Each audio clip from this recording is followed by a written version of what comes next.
Okay, looks like everybody broke fairly well. It's always funny when they do that shot and you can see the dirt kicking up because it reminds me of like when a jet ski takes off in the water and you just see that big tail of water come out from behind. It's kind of like the same. Boy, he's right where you were talking about. That 9-horse Girolamo's attack pressing him, but he's right up front. I'm surprised Girolamo's attack is up there that far. I wonder if yeah, there you go. Well, Speaker's Corner going to take the lead. So, as you say that. He can handle that. I'm surprised Liam's not going to engage him more and is going to let him actually cross over because for Fearless's sake, you would want Speaker's Corner to get pressed by Liam if you're the Pletcher crew. Yeah, right now, this is about 22 and that's fast. It's very quick. But Speed has been Speed's been doing okay. Good Speed has held well at Gulfstream. He's right now, our 4-horse is the one that's really scary. Oh, the one is Fearless. Fearless is ranging up big too. Well, Speaker's Corner hasn't been asked. That's the good news. Nope, and he's putting the 4 away. He just put the 4 away. That was a solid move to do that. Well, it'll be 8 versus 1 as we come down to Open him up. Open him up. Open him up. Come on.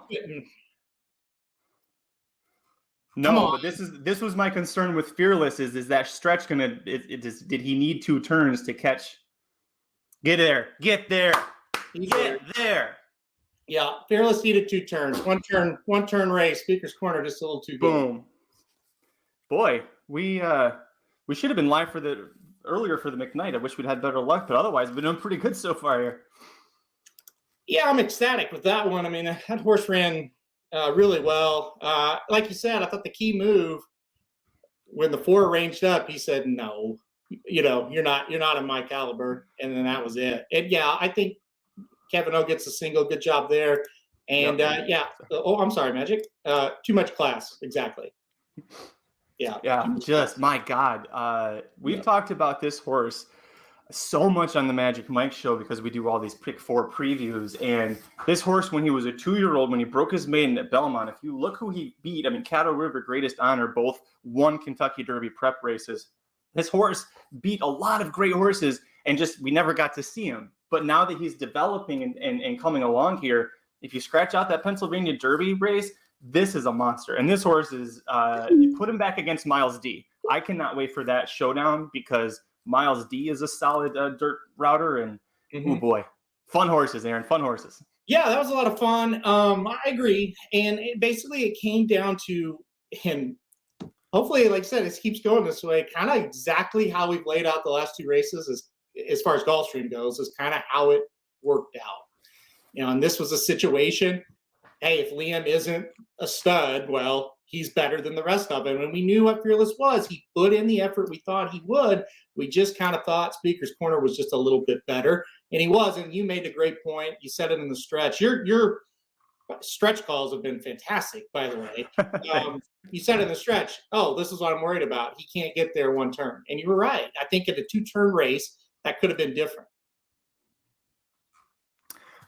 Jared Welch, Clemens says, just blew my whole bankroll on the 7. I hope you're not talking about Genesis Moment. You're not. I know he's lying. Wait, is that Jared? No, I'm thinking of Jared. I'm thinking of Jared Black.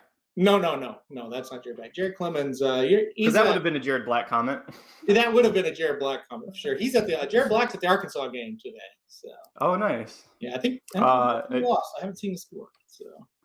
Listen, this is almost every year on Pegasus Day. Bill Mott's got one horse that makes you go, God damn. So I think that was his one right there with Alvarado. I love that's perfectly said. Let's just hope that he can sustain this better than Hidden Scroll. Well, yeah, let's hope so.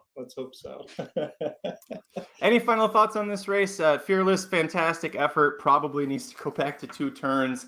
Liam spit the bit pretty hard with Speaker's Corner. Do you keep Speaker's Corner at 1 turn, or do you try and go back to 2 turns? He's pretty versatile. I think he's kind of deadly at 1 turn. I would look at the Met Mile. How you get there. There might be a race. There will be a race or 2 in between, or maybe you try to go 2 turns. But to me, I think the Met Mile makes sense as the long-term goal for this horse, just because this horse, I think, has that burst going the one turn that we don't see it quite as strongly when he goes 2 turns. So yeah, I'd work backwards from the Met. Look at me acting like Bill Mott. We'll work backwards from the Met Mile, get him a couple races, and get him there from there. I mean, I talked about it with Liam, the Gulfstream Park Mile next month. That's a grade 2. That'll be, what's that, the Fountain of Youth card? Yep. That they usually put that with? Yep.